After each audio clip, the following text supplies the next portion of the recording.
Vamos a presentar al doctor Alfonso Reyes Zuviría, una eminencia en la materia en suicidio, en tanatología, y él nos va a presentar un tema sobre la actitud ante el duelo y el perdón.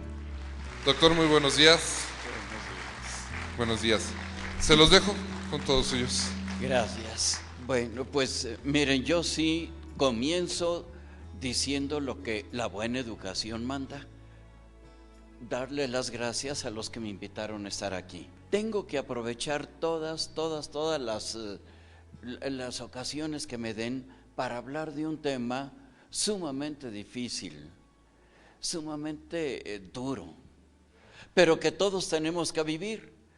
Hay dos cosas de las cuales nunca nos podemos escapar: pagar los impuestos y morir.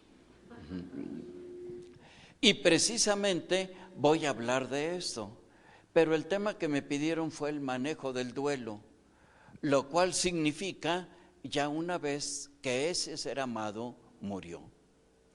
Mire, no sé si aquí haya personas que en este momento estén viviendo esa circunstancia, ese dolor, y vamos, quisiera yo ser muy claro. El duelo es un dolor, pero es una reacción natural ante una pérdida. El duelo no es enfermedad. La enfermedad sería no sufrirlo. Si están enterrando el cadáver de mi hijo y le digo al sepulturero, córrele porque ya comienza el juego de fútbol en televisión, significa que algo mal está en mí. No puedo yo vivir sin sufrir la pérdida. Lo malo es que no hay varita mágica. No hay varita mágica para quitar ese dolor. Entonces tenemos que ver cómo se vive el dolor. Miren, sí vamos a salir adelante del dolor. Cuando uno tiene el dolor del duelo, cree uno que toda la vida va a estar sufriéndolo. ¿Por qué? Porque nunca más voy a rescatar a esa persona amada que murió. Todo lo que comienza termina. Si el duelo comenzó en un momento dado, forzosamente en un momento dado deberá terminar. Pero no me refiero nada más a esto. Vamos a ver, porque el tiempo también cuenta. Vamos a ver cómo se debe vivir el proceso del duelo. Si ustedes lo están viviendo, ojalá estas palabras les sirvan. Si no lo están viviendo, grábenselas. En algún momento nos van a servir o podremos ayudar a aquellas amistades, a aquellos conocidos que están cerca de nosotros padeciendo ese dolor. Voy a hablar sobre todo de muerte. ¿Por qué? Porque el duelo es la respuesta natural ante una pérdida. La pérdida puede ser un divorcio, es un duelo. La pérdida puede ser una separación, es un duelo. La pérdida puede ser que los hijos se van y queda el nido vacío de los papás, es un duelo. La pérdida puede ser que me dejaron sin trabajo, es un duelo. La pérdida puede ser una cirugía mutilante. Si me tienen que quitar un brazo, si me tienen que quitar una mama, es un duelo. Pero de todas las pérdidas, la máxima es la pérdida de la muerte. Entonces, si comprendemos lo que es la pérdida de la muerte, podremos comprender todos los demás duelos. Por ser el máximo dolor, la muerte, me voy a referir a él. Y ya lo podemos ir, si soy claro, lo podemos ir acomodando para el duelo que estamos perdiendo. Toda pérdida es un dolor. Recuerdo una vez, se murió mi esposa, un jueves.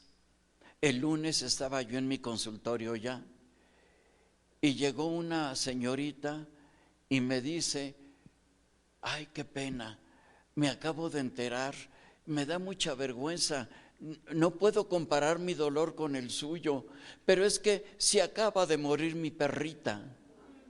Y empezó en un llanto, pero en un llanto desaforado. ¿Qué va a dar más dolor? ¿La muerte de una persona o la muerte de una perrita? El dolor mayor es el que yo sufro, sea que haya perdido una perrita, sea que haya perdido un ser amado. No hay termómetro, no hay reloj. El mejor vino es el que más me gusta. El mayor dolor es el que yo tengo. Vamos a empezar con el de la muerte. Cuando muere una persona, ¿qué es lo primero que sucede? El sobreviviente entra en un shock muy grande. Por más que nos preparemos para la muerte siempre nos va a agarrar desprevenidos. Como dice el Evangelio, llegará como un ladrón sin avisar. Tuve un hermano.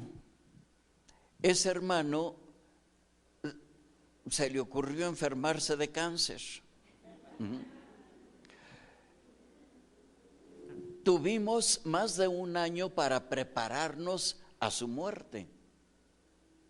Y él tardó un año más para prepararse a su propia muerte. Pero cuando en aquel amanecer que estábamos alrededor de su cama, alguien dijo, acaba de morir, la hija mayor de él cayó desmayada, como si no hubiera habido ninguna preparación.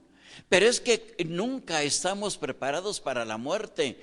Todos nosotros sabemos que vamos a morir, pero ninguno creemos que vamos a morir. ¿O aquí hay alguien que crea que va a morir? No. Sé que voy a morir, pero tengo planes para el año entrante porque sigo vivo. Tengo planes para dentro de 5 años, voy a estar vivo, claro que sí.